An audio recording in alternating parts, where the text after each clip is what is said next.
자, 그럼 선택 과목 기하 23번부터 같이 살펴보도록 하겠습니다.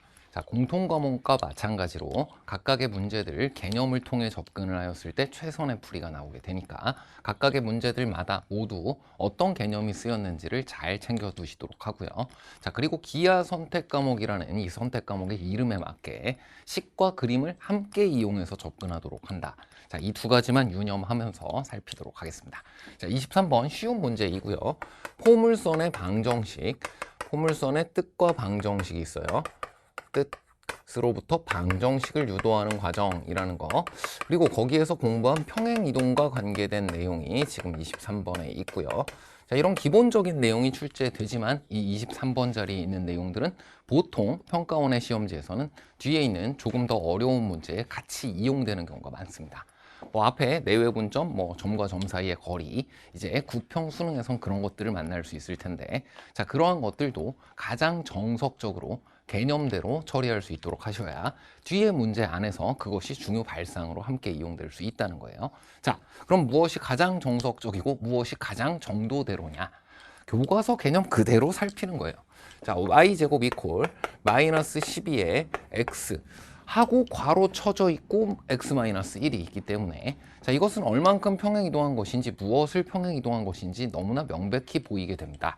자, 내가 편하게 잘 알고 있는 포물선의 방정식의 기본형으로부터 x축의 양의 방향으로 플러스 1만큼 평행이동하였다라는 것을 알고 있으므로, 자, 이것을 기반으로 해서 너를 살피도록 하는 것이 우리가 공부한 개념 그대로이고요. 자, 그리고 이 상황에서 뭐를 같이 해주는 게 제일 좋다고 해서 그림을 같이 그려서 살피는 것이 가장 좋다고 했습니다. 자, 그것을 통해 여러분이 보다 안정적인 풀이를 해나갈 수 있다는 거예요. 자, 마이너스이므로 이쪽으로 가는 것이 아니라 이쪽으로 갑니다. 자, 여기에 4p가 들어갔다고 생각하면 p 자체가 어디에 있냐면 p 자체가 마이너스 3에 있어요. 자, 그래서 왼쪽으로 이렇게 그려지는 포물선이라는 녀석의 방정식이고요. 자, 우리가 알고자 하는 것은 준선이에요. 그래서 여기에서도 준선을 찾아보면 준선 x 이퀄 3에 나오는 것을 알 수 있습니다. 자, 이것을 모두 x축 방향으로 1만큼 평행 이동을 하였다. 그럼 요렇게 될 거 아니니? 요렇게 될 거 아니니? 옆으로 1씩 왔기 때문에 뭐 다른 것도 다 살필 수 있어요. 꼭지점은 1,0으로 와 있을 거고 초점은 마이너스 2,0으로 와 있게 되겠지만, 자, 우리 알고 싶은 거 지금 준선밖에 없습니다. x 이퀄 4로 와 있게 된다. 그림을 통해 그리고 수식을 통해 같이 처리했으면 되고요. 원하는 것은 바로 널 구하라는 것이므로 k의 값은 4가 되겠습니다. 자, 다음은 24번 문제 보도록 하겠습니다. 자, 간단한 벡터의 연산을 묻고 있는 문제고요. 합차, 실수배 등의 연산과 내적까지를 우리가 공부하는 것이 이 평면 벡터 단원에서 공부하도록 되어 있는 내용이 되겠습니다. 합차, 실수배, 그리고 내적을 공부하고요. 자, 지금 이 문제 안에 나와 있는 것은 합과 실수배까지가 있네요. 합, 그리고 실수배예요. 자, 그리고 이 각각의 연산들에 대해서는 역시 뜻과 성질을 공부하도록 되어 있습니다. 그리고 뜻과 성질뿐만 아니라 우리가 무엇도 함께 이용할 수 있도록 되어 있냐면 x, y 성분으로 표현한 것의 벡터의 연산도 같이 공부하도록 되어 있어요. 그래서 연산 관련되어 있는 요소에 대해서는 이 세 가지 개념 제일 먼저 생각해 주시면 되겠고요. 자, 이 중 수식에 관련되어 있는 것이 바로 이 뒤에 있는 것이라고 한다면 그림에 관계되는 것이 이 앞에 있는 것이 되겠습니다. 자, 벡터. 이 또한 기하책 안에 들어와 있기 때문에 그림으로 정의되어 있는 수식입니다. 자, 그림을 최대한 많이 이용할 수 있도록 접근하시는 게, 자, 우리가 이 문제지를 통해서 배울 수 있는, 그리고 다음 시험을 준비하기 위해서 가장 좋은 방향성이 된다라는 것 명심하시고, 자, 일단 그럼 여기선 이 벡터의 연산의 뜻을 이용해서 합, 그리고 실수배의 정의를 이용해서 그림으로 접근을 해보도록 하겠습니다. 자, 한 직선 위에 있지 않은 서로 다른 시점 세 점 A, B, C라고 했으니까 A가 있고요, B가 있고요, C가 있고요. 자, 지금과 같이 어떤 삼각형 위에서 이것을 나타낼 수 있을 겁니다. 자, 다른 삼각형을 만들었다 하더라도 한 직선 위에 있지 않은 삼각형을 아무 것이나 잡았다라고 해도 이 문제를 풀이할 수가 있게 되고요. 자, 안에 주어져 있는 거 볼게요. EAB에다가 PBC를 더하면 QCA가 나온대요. EAB라는 녀석이 뭔지 일단 알아야 될 것 같고요. 거기에다가 PBC라는 녀석 또한 P배 BC라는 녀석 또한 어떤 것으로 표현될지 한번 살펴봐야 될 것 같고요. 그래서 마지막으로 그것이 QCA로 표현된다. 확인하면 된대. 자, 일단 이 그림 안에서 해볼게요. EAB 벡터 표현을 해보겠습니다. 이렇게 2배 될 거 아니에요. 자, 매우 직관적입니다. 실수배 혹은 합이라는 것은 지금과 같이 화살표를 이렇게 더해 나가는 것으로 정의되잖아. 혹은 너를 2배로 늘려놨다 등으로 정의되잖아. 자, 그럼 거기에서 BC 방향으로 P배만큼 가서 그만큼의 벡터를 여기다가 더해서 이 AC라는 CA라는 녀석과 실수배가 되도록 만들으래요. 자, 이 부분에서 해석에 좀 어려움을 겪은 친구도 있을 수 있는데, 자, 만약에 여기까지를 그림으로 시도하다가 그 뒷부분을 정확하게 처리하거나 발견 못했다라고 한다면, 자, 첫 번째 시도 매우 좋습니다. 우리 교과 개념 중 가장 중요한 정의를 이용해서 그림으로 접근해 보고 있는 거고요. 실제 시험장으로 가져갔을 때 가장 파워풀할 수 있는 좋은 풀이의 시도인 거예요. 마무리를 못 지었다 하더라도 시도 자체는 좋다. 근데 이 뒤를 발견을 못했다라고 한다면 사실 하나의 개념이 더 있는 겁니다. 여기에서 이 벡터의 연산을 왜 공부하는지가 나오는 거예요. 결국은 직선의 방정식, 원의 방정식, 도형의 방정식을 이 벡터를 가지고 표현하고 유도해 나가는 과정을 공부하게 되어 있는 것이 이 벡터 단원의 사실 실질적인 목적 지점 마지막 학습 목표가 되는 겁니다. 자, 그래서 이거 어떻게 하는 거라고? 벡터의 연산을 이용해서 하나만 예를 들자면 직선의 방정식 중 방향 벡터를 이용한 녀석은 벡터의 실수배를 이용해서 위치 벡터와 실수배 개념을 이용해서 이것을 직선의 방정식 중 요렇게 생긴 것을 유도해 나가는 과정, 요렇게 생긴 것을 유도해 나가는 과정, 이것을 꼭 복습해 주시길 바랍니다. 직선 및 원의 방정식 유도 과정을 전부 복습하면 가장 좋고요. 자, 거기에 있는 것이 무엇이냐? 어떤 시점을 가진 벡터가 있어요. 그것을 T배 해주게 되면 이 직선 위에 나타난다는 것이 가장 기본입니다. 그래서 CA라는 벡터를 실수배 해주었을 때 이 빨간색으로 표현되는 벡터는 CA를 실수배 해주었을 때 이 방향 안에서 나타나게 됩니다. 자, 그럼 BC 벡터를 몇 배 해서 여긴가에다 더했다라고 했을 때 이 위로 떨어지게 만들려면 이 BC 벡터를 역시 2배 해줘야 될 것 같은데, 자, 벡터의 평행 이동이 바로 무엇을 의미하냐? 벡터의 뜻, 방향과 크기가 같으면 서로 같은 벡터예요. 그래서 이걸 일로 가지고 와서 2배 해주면 이거 어디서 많이 보던 거야? 내외 분점 유도 과정에서 많이 보던 평행선을 나타내는 1:2 닮음 도형이 되는 겁니다. 그래서 이 벡터가 사실은 여기서 생성되지만 2배의 BC 벡터다라는 것이 되고 원하는 P의 값은 2가 된다라는 것을 알 수 있고, 자, 이제는 그것을 더한 벡터를 이 직선상에 나타낼 수가 있게 됐어요. 처음에 이렇게 EAB를 더했다가 EBC를 더해서 얻어지게 되는 맨 처음 시점과 맨 마지막 종점을 이어라. 이것이 벡터의 합의 정의입니다. 우리 교과서상 이 모든 벡터의 연산들은 그림으로 정의되어 있어요. 그러면 이것을 CA 벡터의 실수배로 나타낸다? 일부러 이 직선 위로 가지고 왔으니까 CA배 여기 있잖아요. CA 벡터랑 AC 벡터랑 이 다 더한 벡터, 하얀 벡터랑 이 빨간 벡터 방향이 서로 반대고 크기가 2배인 것을 발견하였으므로 Q의 값은 -2다. 끝난 거예요. 자, 벡터의 실수배를 통해 방향 벡터를 통해 직선의 방정식을 유도해 나가는 과정, U를 이용하는 그 과정 안에 이와 똑같은 것이 복사 붙여넣기 들어가 있다 라는 것을 교과서를 펼쳐 확인할 수 있다면 이 평가원 시험지의 의도를 조금 더 알 수 있을 겁니다.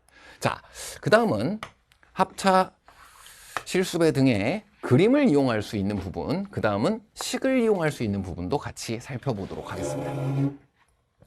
자, 이제 벡터의 연산, 합차, 실수배 이것의 성질을 보는 거예요. 자, 이 녀석들은 실질적으로 역시 그림을 통해 모두 증명하고 설명하도록 되어 있고요. 그래서 그림풀이를 먼저 해본 겁니다. 자, 이것은 우리 다항식으로 따지면 교환, 결합, 분배 법칙 등과 비슷해요. 자, 그래서 이것 플러스 벡터의 연산의 성질 플러스 위치 벡터라는 두 가지의 개념을 이용해 주게 되면 그냥 A점, B점, C점을 모두 한 직선 위에 있지 않다고 했으므로 따로 지금처럼 표현을 한 후에 이 각각의 점들이 나타내는 점들의 위치 벡터를 O를 딴 데 잡아도 되고요. 사실 A, B, C 위에 잡아도 됩니다. C점을 어디로 결정해서 C점을 통일시켜서 나머지 점들을 나타내는 모든 벡터들을 표현해 나간다라는 개념이고요. 역시 매우 중요한 학습 목표가 되겠습니다. 자, 그러면 OA, OB, OC 이렇게 주어져 있는 벡터들을 각각 A, B, C라고 해보자. 자, 그러면 이제 이 위치 벡터의 성질이라는 것이 있어요. 그리고 이 개념들이 모두 이어져 있습니다. 벡터의 연산의 뜻을 통해서 직선 및 원 등의 도형을 표현해 나가는 과정이 이와 똑같은 유도 과정이듯이 자, 이것을 벡터를 통해 도형을 표현하려면 점의 위치를 벡터로 표현해야 되잖아요. 그래서 이 위치 벡터의 성질 또한 이것과 아주 관계가 깊은 중요한 개념이 되겠습니다. 그래서 이것을 같이 연결 지을 수만 있으면 30번 최고난도 문제까지를 모두 풀이할 수 있게 돼 있는 거예요. 그래서 쉬운 문제부터 하나만 내가 이렇게 풀이하는 것이 가장 편했어. 물론 그것을 챙겨두는 것도 여러분에게 도움이 되겠지만 뭐가 가장 교과 개념적인 것이냐, 뭐가 가장 교과 개념 안에서 그림과 식을 골고루 이용하며 내가 처리할 수 있는 것이냐, 쉬운 문제에서부터 잘 챙겨두시길 바랍니다. 그게 모두 뒤에 있는 문제들, 어려운 문제들의 풀이와 이어지게 되어 있다. 자, 이제는 문제에 주어진 A, B 벡터 그리고 BC 벡터, 그리고 CA 벡터, 이 녀석을 이 위치 벡터들로 각각 나타내 보도록 하겠습니다. 위치 벡터로 나타내 보면 A, B 벡터는 종점 빼기 C점이다 라고 외워둔 대로 하여도 되고요. 이렇게 벡터를 만들면 너랑 널 더해야 네가 되지 않니? 라고 생각해도 되고요. 자, 그래서 이것을 B-A 벡터라고 표현할 수 있고, 이것은 C-B 벡터라고 표현할 수 있고, 이것은 A-C 벡터라고 표현할 수가 있습니다. 자, 그럼 여기에 이제 벡터의 합차 실수배의 성질이에요. 연산의 성질이에요. 교환, 결합, 분배 법칙을 이용해서 수식을 통해 이것을 처리할 수가 있게 된다. 자, 이것으로 이 등식을 표현해 주게 되면 이제 QCA만 좌변으로 가지고 와주면 이와 같이 표현이 되는 것을 알 수 있고요. 차분하게 교환, 결합, 분배 법칙 하는 것이고요. 이건 뭐 순서를 바꿀 수도 있고 분배 법칙 할 수도 있고 다시 묶을 수도 있고 이와 같은 다항식의 연산 1, 2차식 정도 안에 있는 것들만 정확하게 다룰 수 있으면 되겠습니다. 동류한 계산이랑 매우 흡사하고요.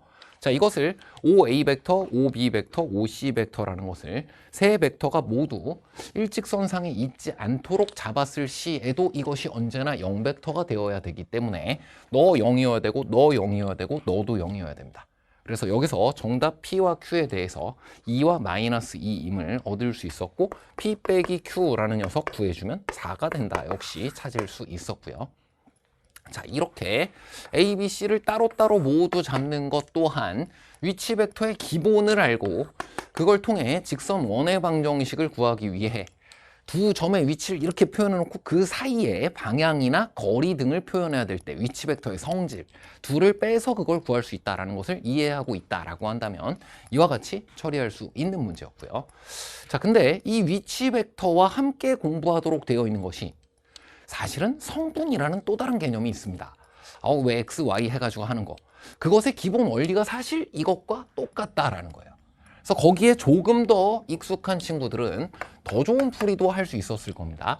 식을 이용할 때에도 지금처럼 A를 C점으로 잡아버리는 거예요. O를 따로 생각하는 것이 아니라 이 위치 벡터의 성질 그리고 위치 벡터에 의해서 C점을 고정하여 다른 점들의 위치를 표현한다라는 것은 어딜 시점으로 하든 여러분이 모두 다 이용할 수 있다. 그냥 여기 앉아가지고 관찰했다라고 생각하면 되는 거예요. 그러면 A, B 바라본 것과 A, C 바라본 것이 방향이 서로 다르다라고만 한다면 그게 꼭 90도가 아니라고 하더라도 그걸 90도로 해서 이 베이스 벡터들을 잡아 E1 벡터, E2 벡터로 이용하는 것이 바로 벡터의 성분인 겁니다. 근데 이 베이스 벡터를 살짝 이렇게 틀어놨을 뿐인 거예요. 크기가 좀 달라졌을 뿐인 거예요. 자, 여기에서도 두 벡터를 더하면 1,1 같은 점이 생기게 되고 두 벡터를 빼고 더하고 하면서 이 위에 있는 모든 점들을 또 표현할 수 있다는 똑같은 것이거든요. 아, 그래서 이와 같이 처리했을 때는 사실 벡터가 3개나 필요하진 않았었구나. A를 C점으로 보고 위치 벡터를 2개 이와 같이 BC로 표현을 했다라고 한다면 BC 벡터만 위치 벡터의 성질로 지금과 같이 처리하면 되겠고요. 그렇게 해서 역시 동일한 계산을 해주게 되면 P와 Q에 대해서 지금과 같은 값을 구할 수 있고 P-Q의 값은 4가 된다. 여기까지. 당연히 정답은 같게 구해질 수밖에 없고요. 여기까지의 개념을 이걸 이어서 생각해 본다는 게 벡터 교과 개념 그 자체거든. 당연히 이와 같은 연장선 안에서 뒤에 있는 벡터 문제를 만나게 된다. 바로 이 다음에 25번 문제 그리고 최고난도 문제까지 다 이어집니다.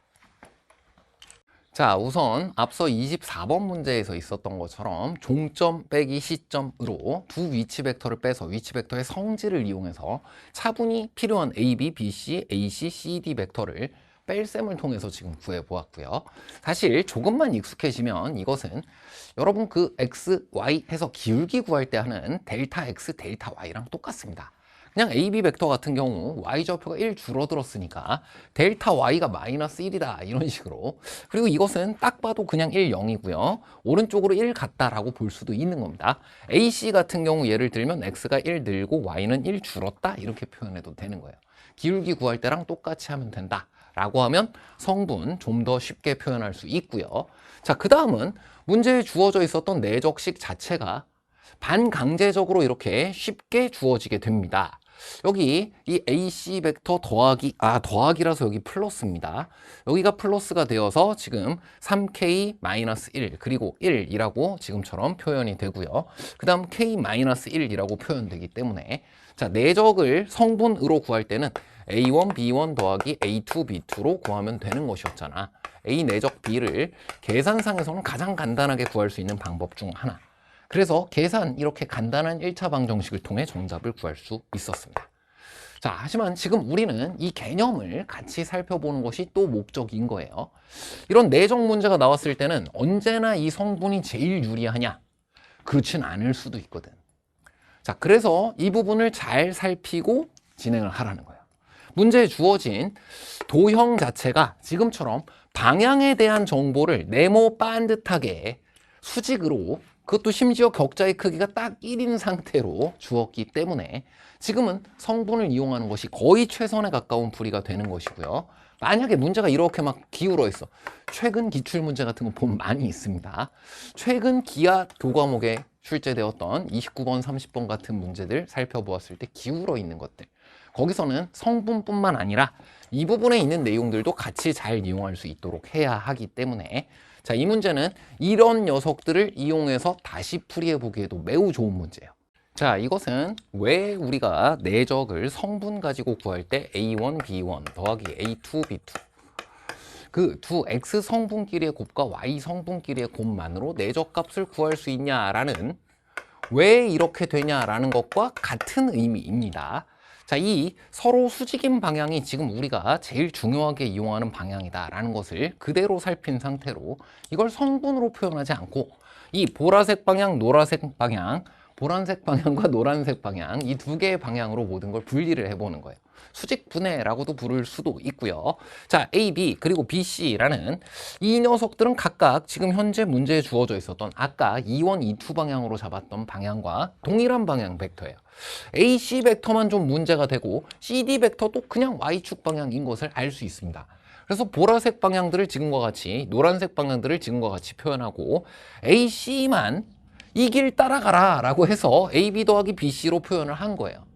그러고 나면 AB랑 CD라는 녀석은 사실 무엇이기 때문에 AB랑 CD는 방향만 반대이지 똑같은 크기가 1인 벡터를 뒤집어 놓은 것에 불과하기 때문에 자, 이 우측에 있는 것 한 번 더 정리해 주면 얘네 둘을 마치 동류항 계산하듯이 앞 문제에서처럼 표현할 수가 있고요. 자, 그 다음은 이걸 X 성분끼리 Y 성분끼리 계산해 주게 되면 아까와 똑같은 놀라운 결과를 얻게 됩니다. 왜? 그것이 이걸 설명하는 것과 같은 거라서 그래요. 자, 노란색 부분과 보라색 부분을 지금과 같이 여기 전개할 때는 서로 수직이니까 제로가 되겠네. 여기 전개할 때도 서로 수직이니까 제로가 되겠네. 성분으로 내적을 구할 때 x끼리만 곱하고 y끼리만 곱하는 이유와 같은 겁니다. 아, E1, E2가 이 두 방향을 표현했던 것이랑 같은 내용이다. 자, 그래서 남은 계산을 해주게 되면 지금과 같이 동일한 K의 값을 구할 수가 있고요. 자, 여기서는 BC 벡터와 CD 벡터를 마치 아까 성분으로 표현할 때 이 부분을 E1이라고 표현하고 그리고 이 부분을 E2라고 표현해서 이 둘에 대하여 몇 개씩이 혹은 얼마만큼의 실수배씩이 존재한다라고 해서 성분을 이용한 것과 동일한 기본 원리를 갖는다. 여기까지 확인을 해두게 되면요. 이게 딱 네모 반듯할 때가 아닐 때에도 이것을 어떤 방식으로 여러분이 이용하면 될지 그 부분까지에 대한 힌트도 얻을 수 있을 겁니다. 자, 그럼 이제 마지막으로 내적의 뜻. 당연히 뜻. 기하니까 이걸 안 하면 안 된다는 거예요. 쉬운 문제일수록 이렇게 해주시길 바라고요. 자, 기하적 의미대로 마지막으로 살피도록 하겠습니다. 자, 두 벡터를 내적했다라고 했을 때 크기, 코사인 세타라고 지금과 같이 표현하는 것에 기하적 의미는 A라는 벡터를 기준 벡터라고 한다면 B 벡터에다가 코사인 세타를 곱한 것의 의미는 이게 B 벡터의 크기이므로 기준 벡터에 내린 수선의 발을 이용해서 그림자 벡터의 크기를 방향성과 함께 곱해준다고 생각해주면 되는 개념이에요. 일단 처음에 받아들이고 처음에 연습하는 데는 조금 어려움이 있을 수 있지만 한번 얻기만 하면 일단 계산 자체가 빛의 속도입니다. 엄청 빠른 풀이를 할 수 있고요. 두 번째로는 이것 자체가 기하적 의미이기 때문에 앞서 24번 문제에서 살펴보았던 것처럼 내가 그림을 그려서 직관적으로 무엇인가를 판단하는 데 큰 도움이 돼요. 자, 그래서 꼭 익혔으면 좋겠고요. A, B, C, D 이와 같았을 때 A, B와 A, C는 너를 기준 벡터로 생각하면 수선 내려주면 너 곱하기 너야 1. 자, 그 다음 여기 A, B, C, D를 볼게요. A, B하고 C, D예요. 두 개가 방향이 반대일 뿐 지금 동일한 크기를 가지고 있고 수선 내려주었다 생각해도 되고 반대로 넘겨서 코사인 값이 음수 마이너스 1이 된다를 생각해 줘도 되고 마이너스 1을 금세 찾을 수 있고요. 그 다음 AC, BC 이번엔 이 BC를 기준 벡터라고 생각해 주면 AC를 1로 이동시켜서 생각해도 되고요. 종점과 시점을 둘 다 수선 내려서 이렇게 생각해도 됩니다. 그래서 여기에서도 1 곱하기 그림자 벡터의 크기 1 역시 1이라고 구할 수 있고요. 자, 이 부분이 이제 중요한데 어디에서든 계속 나오네요. BC 그리고 CD는 서로 수직이잖아요. 이게 안 나오면 섭섭하지. 제로. 자, 이 부분은 사실 직선의 방정식을 유도하고 표현해 나가는 과정에 법선 벡터를 이용하는 곳의 내용과 같은 것이고요. 그래서 이것을 이용해 주었을 시에 이 문제에서는 가장 빠른 계산 중 하나 역시 만들어질 수가 있게 되고요. 1-3k 플러스 k의 값이 제로가 되면서 역시 k의 값이 2분의 1이 된다라는 것을 살필 수 있었습니다. 자, 그럼 이 내적 값이 제로가 된다라는 것이 아주 중요한 내용이었다고? 맞습니다. 이 내적에 의해서 방향을 표현하고 직선을 표현해 나가는 매우 중요한 개념이기 때문에 자, 이 마지막 결과물에 대한 것을 지금과 같이 AB 플러스 K가 2분의 1일 때 BC를 더하면 이렇게 됩니다. 즉, 문제에 주어진 왼쪽에 있는 벡터 두 개는 이 벡터로 표현된다. 자, 그 다음 우측에 있는 벡터는 AC 플러스 3KCD인데 AC 플러스 K가 2분의 1이므로 2분의 3배를 해주면 됩니다. 직선의 방정식 유도 과정과 같고요. 너를 2분의 3배 해주면 여기까지 오게 되네요.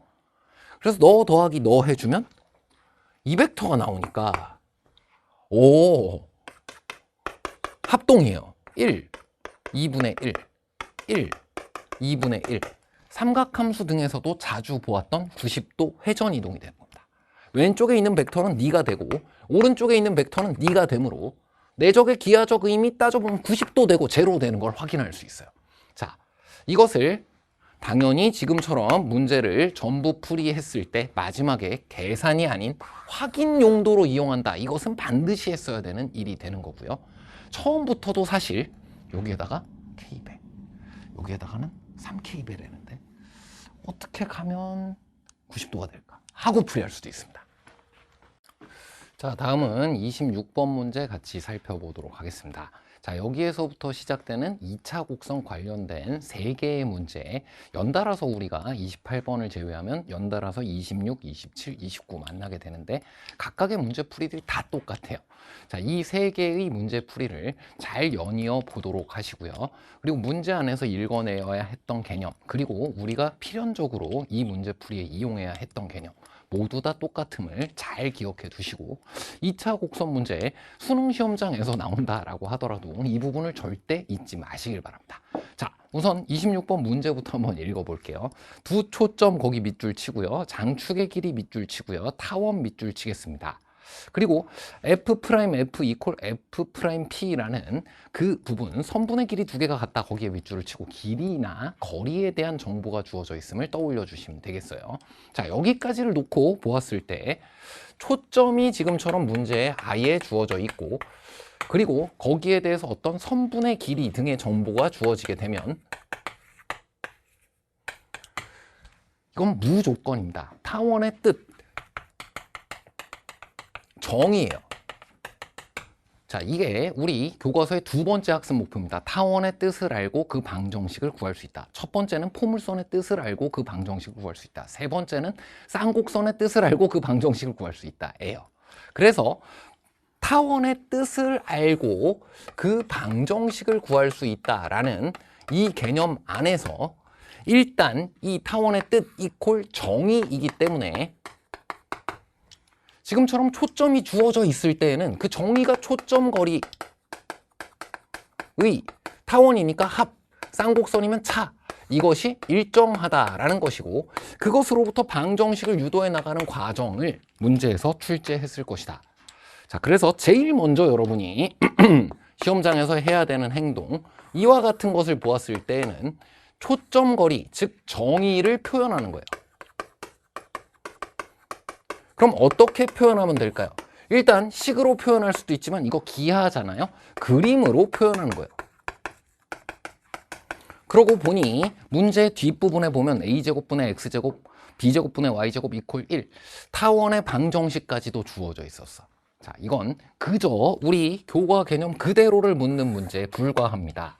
자, 문제에 주어져 있는 커다란 타원을 먼저 보시면 일단 마이너스 4라는 녀석과 12라는 녀석을 지금과 같이 각각 타원의 두 초점으로 갖는다라고 했고요. 그럼 여기쯤 뭐 x축이 있겠지. 자, 그 다음 이 녀석의 장축의 길이가 24가 된다고 했으니까 이 타원 위에 있는 모든 점들은 다 무엇이에요? 이 타원 위에 있는 모든 점들은 초점 거리의 합이 24로 일정합니다. 그래서 여기 F' 그리고 F 있었는데 이 타원 위의 점 어떤 P에 대해서 위에든 아래든 이게 PF'과 FF'이 지금 FF'은 얼마인지를 알 수 있어요. 16이에요. 16으로 동일한 이와 같은 이등변 삼각형을 먼저 생각할 수가 있고요. PF까지도 사실 구할 수 있었던 겁니다. 아, 이 부분은 우리가 공부한 학습 목표 그대로 정의를 지금 초점 거리의 합이 얼마가 된다? 16 더하기 PF라는 이 초점 거리의 합이 24가 된다라는 것을 정확하게 설명하기 위해 그은 것에 불과하기 때문에 이건 필연적인 보조선이 되는 겁니다. 초점 거리. 혹시 이게 포물선으로 주어졌다면 초점 거리와 준선 거리.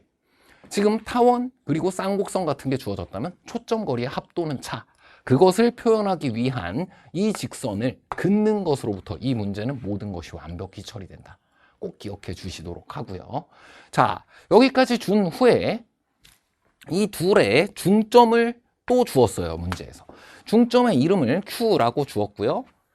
그 다음 여기 이제는 A제곱 플러스 Y제곱, A제곱분의 X제곱 플러스 B제곱분의 Y제곱 이퀄 1이라는 녀석.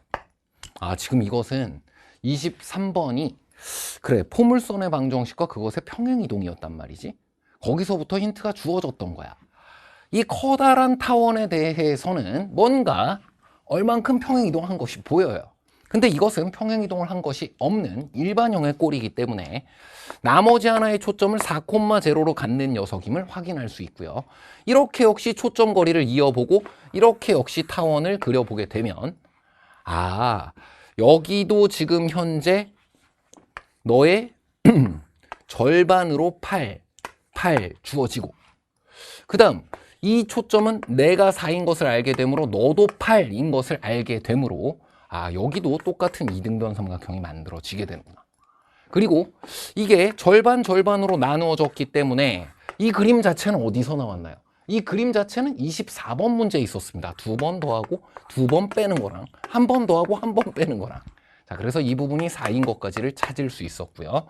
자, 그래서 작은 녀석에서의 a제곱, b제곱까지를 초점 거리의 합이 2a인데 2a가 지금 현재 초점 거리의 합 얼마로 표현되나요? 8 더하기 4, 12가 됨을 a가 6이 됨을 바로 찾을 수 있었고 그리고 이 b제곱이라는 녀석이 a제곱 빼기 c제곱임을 이용해 주면 a제곱이 66에 36이 되는 것을 c제곱이 지금 현재 무엇이 되는 것? 4제곱이 되는 것을 확인할 수 있기 때문에 16이에요. a제곱의 값은 36이고 b제곱의 값은 20이 된다. 바로 모두 찾을 수 있었고 문제 맨 초반에 바로 찾았던 PF의 길이는 8이라고 찾았었으니까 모두 더하면 정답을 바로 얻을 수 있었습니다. 8, 36, 20 모두 더하면 정답 64를 찾을 수 있었고요. 자, 포물선의 방정식으로부터 포물선의 뜻으로부터 방정식을 유도한다. 타원의 뜻으로부터 방정식을 유도한다. 모든 학습 목표가 똑같이 생겨 있었음을 강조했습니다. 문제에 초점 등이 정확히 지금과 같이 언급이 되어 있을 때 정의를 표현하며 문제를 시작해 주면 되고요.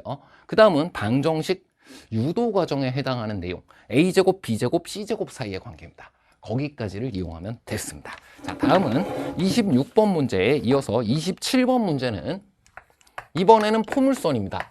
그러나 전혀 다르지가 않아요.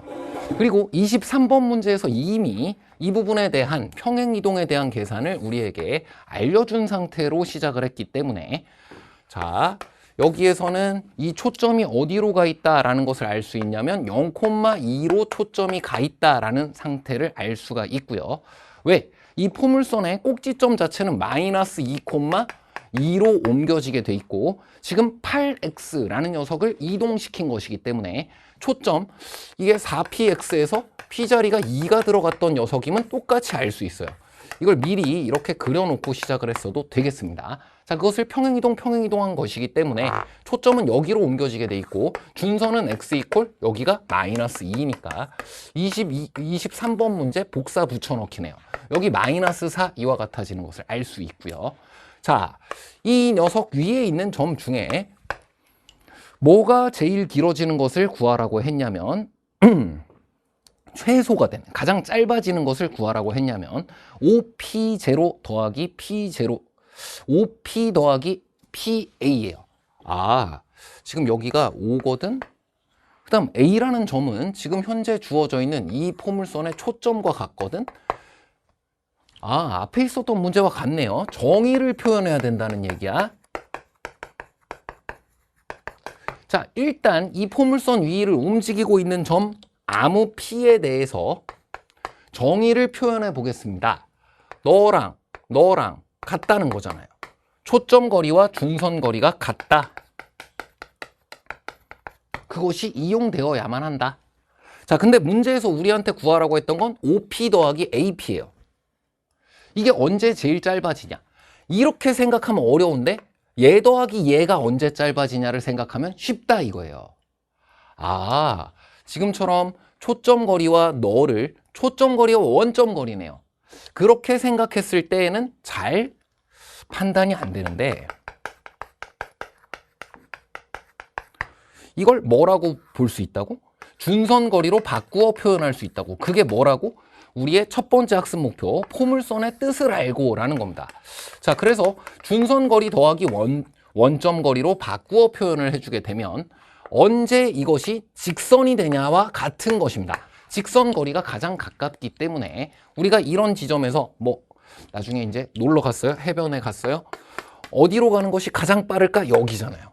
그래서 이 지점이 바로 P0인 것을 알게 되었고요. 자, 물론 연립을 통해서 이 x절편의 값을 찾아서 P0의 좌표를 구할 수도 있습니다만 이 또한 안 구하는 것이 최선입니다. 구할 필요가 없어요. 그 다음 우리에게 묻고 있는 것이 무엇이냐면 이 두 점을 초점으로 하는, 그걸 어떻게 알아요? OQ 플러스 QA입니다. 그게 우측에 있는 무엇인가로 일정하잖아요. 그러면 O로부터의 거리와 A로부터의 거리의 합이 일정해요. 또 묻고 있는 것이 타원의 뜻입니다. 타원의 정의예요. O와 A를 이번에는 초점인 것을 우리가 읽어내고 발견할 수 있어야 했습니다. 우리 둘을 초점으로 하는 어떤 타원인데 그 타원이 어떻게 되냐? 우변의 값을 보았더니 우변의 값이 바로 OP0 더하기 P0A예요. OP0 더하기 P0A예요. 아, 이와 같은 거리의 합을 갖는 점들의 집합은 타원이다. 그리고 이 P0의 좌표를 구해보지 않고도 우리는 이 거리의 합을 알 수 있다. 왜? 아까 이렇게 구했잖아요. 너랑 네가 같음을 이용해서 최단 거리, 직선 거리로 구했던 것이 초점 거리에 해당하는 것이 되는구나. 자, 그래서 이만큼이 4가 되는 것을 바로 얻을 수 있었기 때문에 P0를 구하지 않고 구하는 것이 최선입니다.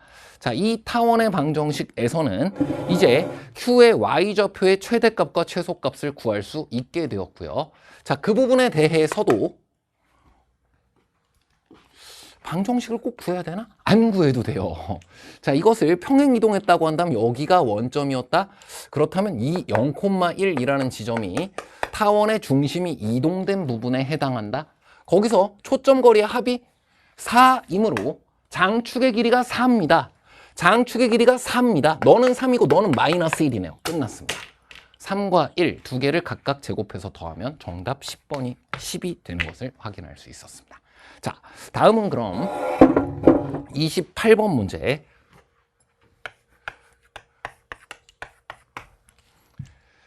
자, 이 28번 문제 및 30번 문제를 위해서 사실 24번, 25번 등의 벡터의 연산 문제들을 하나하나 차분하게 개념을 짚어가면서 알아보았던 겁니다. 이런 28번 문제나 30번 문제와 같은 어떤 벡터의 표현으로부터 그것이 어떤 도형을 표현하고 있는지, 기하적 의미를 읽어내라. 혹은 도형 및 어떤 기하적인 조건을 벡터로 표현해라. 이런 문제가 왜 최고난도 문제로 가장 많이 언제나 출제되어 오고 있는가? 자, 그것은 이 벡터 단원 자체가 이런 벡터의 연산을 공부하고 그것을 통해서 어떤 도형을 표현해 나가는 과정. 그래서 결과적으로는 벡터를 이용해서 직선과 원의 방정식을 구하고 표현해 나가는 과정이기 때문이에요. 그래서 이 벡터의 표현은 언제고 이러한 것을 나타낼 수 있습니다. 그리고 거기에서 여러분이 관심 두어야 하는 것은 벡터의 합차 실수배 내적을 이용한 거리 표현 혹은 방향 표현이에요.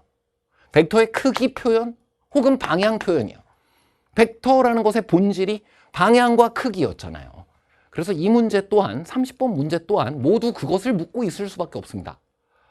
자, 그래서 28번 및 30번 문제 등에서 벡터 부분에 어려움을 느꼈다라고 한다면 어떤 부분을 복습해 주기를, 직선의 방정식, 원의 방정식 이 부분에 대해 그냥 결과물뿐만이 아니라 우리 개념에는 유도 과정 및 의미가 있습니다. 그 부분을 꼭 복습해 주시길 바란다라는 것을 여러분이 이 부분이 어려웠다라고 한다면 복습해 주어야 될 과제로 제시하고요. 자, 그럼 바로 보도록 하겠습니다. 주어진 점들을 모두 표현해 볼게요. 2, 그리고 4, 등을 지금 여기에 표현을 하고 있는 겁니다. 자, 4,4라는 점을 C점이라고 주었고요. 그리고 2,6이라는 점을 A점이라고 주었고요. 6,2라는 점을 B점으로 주었습니다. 자, 모두 이 사이의 벡터를 생각해 보면 2, 2, 2, 2, 2, 2. 하나의 직선상에 있을 것 같네요. 자, 그 다음 또 보도록 할게요. D라는 점은 8,6이라고 해서 8이면 한 여기 정도, 6이면 여기 정도. D라는 점 8,6이 있습니다. 자, 이 상태에서 우리가 무엇을 해줘야 되냐? 5x 빼기 5d예요. 자, 앞서 24번, 25번 해설을 꼭 참고하시길 바랍니다. 이게 뭐예요? 위치 벡터의 성질입니다. 자, 너는 뭐예요? dx 벡터입니다. 됐어요. 자, 그 다음은 그것을 무엇과 내적을 했을 때? OC와 내적을 했을 때 바로 OC 표현해 보겠습니다. 네가 OC 벡터예요. 그것과 내적을 했을 때 이것이 제로가 된다라고 한다면 사실은 여기 곱하기가 있기 때문에 이것이 제로가 되거나 혹은 OX 빼기 OC 벡터의 절대값 빼기 3이라는 녀석이 역시 제로가 되어도 됩니다만 이거 어차피 5어니까 너를 만족하는 점들의 집합, 너를 만족하는 점들의 집합 그 둘이 합집합으로 표현될 거라는 얘기예요. 자, 그럼 dx 벡터 앞에서 했던 거랑 진짜 똑같네. 얘랑 수직이에요. 수직인 것을 이용해서 25번을 쉽게 풀이할 수 있었다라는 거지. 지금 이것은 단지 그냥 거기에서 했던 것처럼 성분만으로 가지고 풀이를 했을 때는 복잡한 풀이가 나옵니다. 왜? 4점 고난도 문제니까요. 자, 그런 것들을 위해 복습하라는 겁니다. 이 과정 및 의미를 그것을 내가 정도대로 공부해 왔는지를 묻는 시험지예요. 그 어느 때보다도 개념이 강조되어 있고 그것을 정확히 표현하기만 한다면 지금 이 28번 문제에선 이것과 수직인 벡터를 이렇게 찾으면 되는 거예요. 이것이 곧 법선 벡터의 역할을 하고 있고요. 법선 벡터를 이용한 직선의 방정식 유도 과정과 같은 겁니다. 그래서 P라는 점은 이러한 직선 위에 있거나 그리고 그 직선의 방정식은 그 방정식 자체는 굳이 우리가 벡터로 표현하지 않아도 두 좌표의 합이 14가 되는 거 고1 때 공부한 걸로 나타내도 아무 문제가 없습니다. 단 이것을 읽어낼 수 있냐라는 거예요. 식선이 읽혔잖아요. 자, 그 다음 이것도 똑같네요. 이것도 뭐예요? 위치 벡터의 성질입니다. 24, 25번 해설을 다시 참고하시길 바랍니다. 그래서 이것은 CX 벡터의 크기가 3이 되는 순간을 말하는 것이므로 C를 중심으로 하고 거리가 3인 반지름이 3인 원 위에 있는 점들을 역시 X로 표현할 수 있음을 확인했고요. 자, 이것이 2루트 2니까 2.8, 2.9 그 사이에 있는 값이니까 그거보다 반지름이 조금 커요. 반지름이 3이니까 제일 밑에는 여기가 4콤마였으니까 4,1 제일 위에는 4,4에다가 3을 더해주면 7 이런 데를 지나는 이와 같은 원 위에 있는 점들이 또한 X가 될 수 있다는 지금 이 주황색과 노란색으로 표현된 점들 위에 있을 수 있다라는 것이 바로 X에 대한 녀석이고요. 그리고 그 OX, OP 등을 서로 평행하도록 하는 선분 AB 위에 점 P가 존재한다라는 나 조건을 여기서 읽어내기만 하면 이젠 이 문제는 끝나게 됩니다. 자, 28번 문제의 초반부 이 원 위에 있는 점들 A, B보다 조금 바깥으로 나가요. 그리고 이 직선 위에 있는 점들 그 둘의 합집합에 해당하는 것이 지금 현재 가조건을 만족시키는 점들의 집합이다. 어떤 벡터 표현을 만족시키는 점들의 집합으로 직선 및 원을 나타내었다. 이것 자체가 지금 이 문제 28번에서의 가조건을 해석하는 것 그 자체와 똑같더라 이거예요. 자, 거기에다가 이제 두 번째로는 이 선분입니다. 약간 안쪽으로 들어와 있는 요거예요. 그 안에 있는 어떤 점 Q가 존재해야 된다라는 건데 이 점 위에 있는 어떤 점 P가 존재해야 된다는 건데 이 노란색 원과 직선 위에 있는 점들은 X로 표현이 되고요.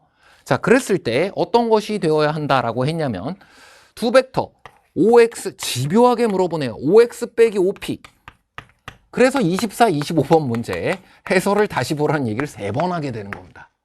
집요하게 앞서 그와 같은 것을 물었기 때문에 위치 벡터의 성질로부터 이것을 공부했냐? PX 직선의 방정식, 원의 방정식, 유도 과정으로부터 이것을 공부했냐. 그리고 OC의 실수배예요. 내적을 통해서도 직선을 우리가 표현할 수 있었지만 방향 벡터 실수배를 통해서도 표현할 수 있었구나.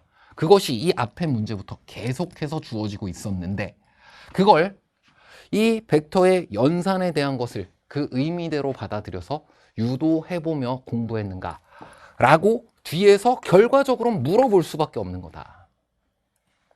자, 그럼 이제 이 위에 있는 어떤 점 P랑 PX, 이 위에 있는 점 어떤 X를 이어서 벡터를 만들어 볼게요. 근데 그것이 OC 벡터랑 평행해야 된다.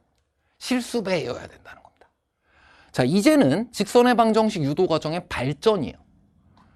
방향 벡터를 이용한 직선의 방정식 유도 과정은 실수배를 이용하고요. 그 실수배를 이용해서 둘 사이의 벡터를 지금과 같이 px 벡터라고 만들었을 때 px 벡터라고 지금과 같이 만들었을 때 그게 OC와 같은 방향이 되어야 한다. 지금은 여러 점으로부터 사실 반대 방향으로 갈 수도 있고요. 이것을 찾으라는 의미와 같고 이 중에 가장 y좌표가 커지는 지점 바로 찾을 수 있습니다. 2,6으로부터 우측 방향으로 지금과 같이 동일한 격자를 따라가 보게 되면 더욱 빨리 발견할 수 있고요. 실제로 직선의 방정식 등을 이용해서 다시 구해보아도 좋습니다만 지금은 2,6으로부터 33 키워주면 5,9다. 둘을 더하면 14와 같아진다. 이렇게 바로 구해버렸습니다. 자, 이것은 실제로 앞서 우리가 24번 문제를 벡터의 뜻대로 그리고 벡터의 연산대로 더해가며 구해본 것과도 거의 같은 것이고요. 실제로 좌표 계산을 통해서 구해도 무방하겠습니다. 자, 그럼 y좌표가 제일 작아지는 것은 무엇이냐? 여기는 지금 y좌표가 여기까지가 한계인데 구하려면 구해볼 수도 있겠지만 이 벡터를 반대 방향으로 이렇게 만들어 보면서 얻어지는 것 중 가장 밑에 와 있는 녀석을 찾으면 그것이겠구나. 바로 이 4,1보다 더 밑에 부분까지를 포함하고 있는 것을 그림으로 확인해도 되고 각을 정확히 찾아봐도 되겠습니다만 이 원 위에서 제일 밑에 있는 점에 해당하는 4,1 그것으로부터 대각선으로 지금과 같이 AB라는 선분 위에 있는 어떤 점으로부터 기울기 1인 방향으로 내려와서 네가 만들어진다. 반대로 너로부터 수선을 내려보았을 때 AB 안쪽에 있다 라고 한다면 이 점이 가장 y좌표가 작아지는 x점이 된다. 그래서 이것이 q점이고 이것이 r점이다. r점의 y좌표의 값은 1이 된다. 그래서 9와 1 두 개를 가지고 5,9라는 OQ 벡터예요. 내적을 성분으로 구하라고 하고 있네요. OR이라는 녀석은 4, 1이에요. 29가 정답이네요. 자, 다음은 29번 문제 보도록 하겠습니다. 자, 정의를 표현하라. 무엇인지 쌤 강의를 들었던 친구들은 모두 다 알고 있을 겁니다. 모든 강의에서 이 2차 곡선 파트에서 언제나 강조했던 단 한 문장이 이거예요. 왜? 세 개의 학습 목표가 연속으로 포물선, 타원, 쌍곡선에 대해서 똑같은 이야기를 하고 있으니까. 자, 26번, 27번, 29번이 각각 타원, 포물선, 쌍곡선에 대해서 이것을 보여주고 있고요. 자, 문제 안에서 초점이 직접 언급되는 것까지 모두 똑같습니다. 제일 먼저 우리가 해야 될 일, 지금 이미 초점 거리가 표현되어 있잖아요. 그걸 이제 식으로 혹은 그 두 초점 거리의 차를 가지고 표현해 주면 되는 거고요. 자, 이 Q라는 점에 대해서는 나머지 초점 거리 하나가 표현이 안 되어 있잖아요. 이걸 그으면 이 문제는 풀리는 겁니다. 자, 이 두 개의 쌍곡선의 방정식 우리에게 주는 것은 그래, 초점 거리의 차 정도면 충분할 것 같아. C2는 초점 거리의 차가 지금 A의 값이 2로 주어져 있기 때문에 4이고요. 자, 이 녀석은 초점 거리의 차가 A의 값이 1로 주어져 있기 때문에 2라고 보시면 되고, 자, 그 다음 여기에서부터는 이런 선분의 길이로 표현을 해도 되고요. 알파, 베타 등 여러분에게 편한 것을 잡아도 되겠습니다. 자, 이렇게 표현해 보면 이 두 초점 거리의 차가 2가 되려면 넌 얼마여야 돼? 알파 플러스 베타 플러스 2여야 빼면 2가 되는 겁니다. 자, 그 다음 이 녀석은 어떻게 돼야 돼? 베타 플러스 4가 되어야 빼주면 4가 되는 거예요. 이제 이 문제는 그 다음 그 선분의 길이들, 초점 거리들 밖에 없잖아요. 그것을 가지고 등차 수열이 된다 했으므로 등차 중앙을 이용해서 처리해 주면 되겠구나. 자, 바로 보겠습니다. 자, PQ 플러스 QF 알파 플러스 베타 플러스 4고요. EPF 프라임 2알파 플러스 2베타이고요. 자, 그 다음 PF 더하기 PF 프라임 PF 더하기 PF 프라임이에요. 2알파 더하기 2베타에다가 2가 더 있네요. 그래, 이거 그냥 알파 플러스 베타의 2배라고 적었어도 되겠다. 이것의 2배를 해주면 4배의 알파 플러스 베타가 되고 이 2개를 더해주게 되면 3배의 알파 플러스 베타가 되고 그리고 6이 되네. 그래서 알파 플러스 베타를 구해보았더니 6이 되었어. 끝! 네가 8이고 이만큼 더해주면 알파 플러스 베타가 6이 되었습니다.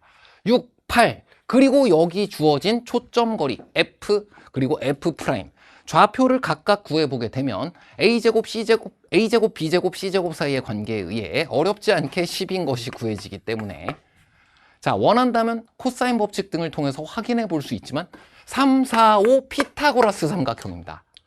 자, 앞서 A제곱 빼기 C제곱 이퀄 B제곱이라는 것을 타원에서 이용했고요.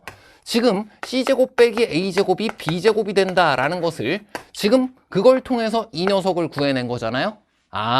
그래서 이건 쌍곡선에서 우리가 구할 수 있었던 부분인 거야. A제곱 더하기 B제곱으로 C제곱 구해서 지금 25라고 얘기했던 거. 그래서 5라고 얘기했던 거. 마이너스 5라고 얘기했던 거. 이것 안에 숨어있는 도형이 모두 바로 이 직각삼각형 피타고라스였던 겁니다. 누가 이 A제곱 빼기 C제곱을 B제곱으로 지금과 같이 치환해 나가는 과정을 기하적으로 그려가며 포물선, 타원, 쌍곡선의 방정식을 뜻으로부터 유도해 나가는 과정을 생략하지 않고 공부했던 친구들이 이 직각삼각형조차도 더 빨리 찾아낼 수 있을 것이다. 여기까지 평가원의 의도가 보이고요.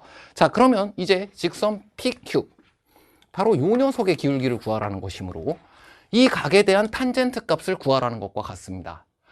기울기 M은 이 각에 대한 탄젠트 값은 6분의 8로 구해주는 것이 가장 빠르네요. 자, 그래서 구하라고 한 60m의 값은 80하고 구하면 되는 겁니다. 자, 지금 연속으로 3개의 3, 4점짜리 포물선, 타원, 쌍곡선의 문제가 모두 초점이 언급되어 있었고요. 그리고 학습 목표 그대로 정의를 표현하라. 이것 한마디면 모든 것이. 그리고 하나 더 추가한다면 방정식을 유도해 나가는 과정마저도 그림을 통해 공부할 것 여기까지 살피시면 되겠습니다. 자, 다음은 마지막 최고난도 30번 문제 보도록 하겠습니다. 자, 딱히 많이 어렵지 않고요. 자, 이 문제 풀이를 위해 앞서 계속 주구장창 이야기하던 24, 25, 사실 28, 이제 하나 더 추가요. 이 모든 벡터 문제들이 전부 이 이야기를 하고 있습니다. 직선의 방정식, 그리고 원의 방정식 유도 과정을 벡터의 연산을 통해 그리고 위치 벡터 표현을 통해 공부할 것. 그래서 지금 이 30번 문제 같은 경우는 풀이 자체는 30초도 되지 않습니다. 그래서 복습할 개념 먼저 말씀드리는 거고요. 직선의 방정식 중에 방향 벡터 u를 이용하고 실수배를 이용해서 이것을 표현하고 유도하는 과정이 있어요. 자, 이 부분을 싫어하면 안 됩니다. 이렇게 내잖아요. 계속 내잖아요. 왜? 심지어 이 녀석은 벡터 단원의 전체 마지막 목적 지점이기도 하고 그것을 정확하게 하기 위해서는 이 연산들을 그림으로 표현해 나가며 그래서 도형을 벡터로 표현해 나가는 과정을 모두 공부해야 돼. 그래서 이 유도 과정의 참 의미를 처음부터 모두 다 깨달으면서 공부하기가 쉽지 않아요. 그래서 지금 이 시험지를 통해서 보여지고 있는 어떤 하나의 개념을 묻는다면 끝까지 물어보겠다라는 이 평가원의 자세를 좀 느끼고 이제 한번 다시 복습해 보시길 바랍니다. 이 개념이 여러분에게 다른 말을 걸어줄 거예요. 자, 그럼 보겠습니다. OX라는 벡터들의 집합이에요. 그것을 뭘로 표현할 수 있냐면 OP 벡터들의 집합으로, 그리고 OQ 벡터들의 집합으로 표현해서 그 둘을 더한 것으로 OX 벡터들의 집합을 표현할 수 있다. 자, 이것이 위치 벡터의 집합으로 너희를 표현한다라는 개념과 같고요. 자, 일단 OP 벡터를 살펴보면 직선 위를 움직이는 점이기 때문에 OP 벡터들의 집합을 파란색으로 표현해 보겠습니다. 자, 요런 벡터가 있고요. 요런 벡터가 있고요. 요런 벡터가 있고요. 요런 벡터가 있고요. 요런 벡터가 있고요. 요런 벡터가 있고요. 요런 벡터가 있고요. 한 방향으로 실수배되는 벡터들이 보이잖아. 끝. 자, 그 다음은 OQ 벡터들의 집합을 보라색으로 표현을 해보도록 하겠습니다.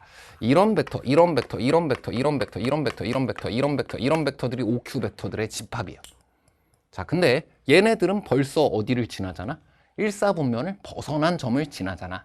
그래서 이 1사분면 안에 들어와 있는 이 점들을 OQ 벡터들의 집합 안에서 일단 한정하겠습니다. 자, 그 다음 여기에 이 벡터들을 실수배해서 더하는 거예요. 각각의 부분에서 이 벡터들을 실수배해서 더하는 거예요. 아, 제외 완전히 해버리면 안 되겠다. 이런 부분에 있었던 것들에서도 벡터를 이렇게 더해보다 보면 안쪽으로 들어오는 부분이 있어. 이런 부분에 있었던 점에 대해서도, 이런 점에 대해서도 벡터를 실수배해서 더해 나가다 보면 이 안으로 들어오는 지점들 있어. 좌우지간 1사분면 안으로 들어오는 OX라는 벡터의 종점의 집합을 살펴보았더니 이거 어떤 접선이에요. 우리 둘은 실수배한 것이고 서로 같은 벡터를 평행 이동한 것이기 때문에 접선 위에 나타날 수밖에 없어. 그리고 그 안쪽에 있는 것들도 모두 나타나게 할 수 있어. 그래서 지금 이 OX 벡터들의 집합으로 표현되는 것은 지금과 같은 기울기가 -2인 접선으로 잘리게 되는 이 직각삼각형 내부에 모두 나타나게 되어 있고, 그 X라는 점들이 나타내는 영역의 넓이라는 것은 이 직각삼각형의 넓이와 같다. 자, 그래서 기울기가 -2인 접선의 방정식. 자, 이것은 무엇인가요? 2차 곡선의 마지막 하나의 학습 목표입니다. 앞에 3개는 계속 반복했고요. 마지막 하나가 접선 관련된 내용이에요.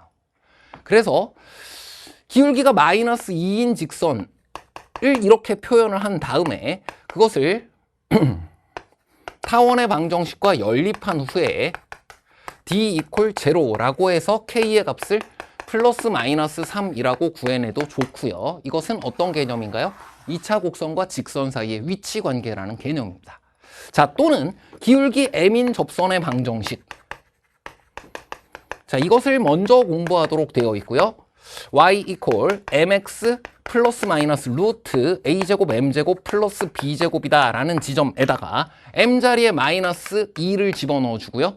a 자리에 2분의 3 a제곱 자리에 2분의 3을 집어넣어 주고요. b제곱 자리에 지금과 같이 3을 집어넣어 주게 되면, 자, 좌변 우변 타원의 방정식에 있었던 좌변 우변을 3으로 나누어 a제곱과 b제곱의 그 값을 구해서 집어넣은 것입니다. 2에 제곱해주면 4 들어가게 되니까 -2x에 +-6 더하기 3 루트 9의 값은 +-3으로 계산되므로 지금 우리가 구하고자 하는 이 직선의 방정식은 y = -2x 플러스 3이다. y 절편의 값 3, x 절편의 값 절반일 거 아니야. 2분의 3. 삼각형의 넓이 2분의 1 곱하기 3 곱하기 2분의 3 해서 구해주게 되면 4분의 9가 정답임을 알 수 있었습니다. 자, 마지막 문제까지도 모두 무엇을 이야기하고 있는지 살피시길 바랍니다. 문제에서 읽어내야 될 것은 개념이고요. 단 그 개념에 대해 이전보다 더더욱 과정까지, 의미까지 모든 것을 떠올리도록 하고 있습니다. 자, 앞으로 여러분이 해야 될 일, 개념서를 꺼내도 좋고요. 교과서를 꺼내도 좋고요. 우리 교과서에 어떤 학습 목표와 어떤 개념들이 있는지 그것을 머릿속에 완전히 집어넣어 주면 됩니다. 그리고 문제가 나왔을 때 아까 쌤이 24, 25번 쉬운 문제들에서 더더욱 특히 그 문제들을 주변에 있는 모든 개념을 이용해서 최대한 그림을 많이 그려보면서 다양한 개념을 이용해 보면서 풀이를 했었잖아요. 자, 그렇게 공부해 나가면 이번 수능 시험은 여러분을 결코 배신하지 않을 겁니다.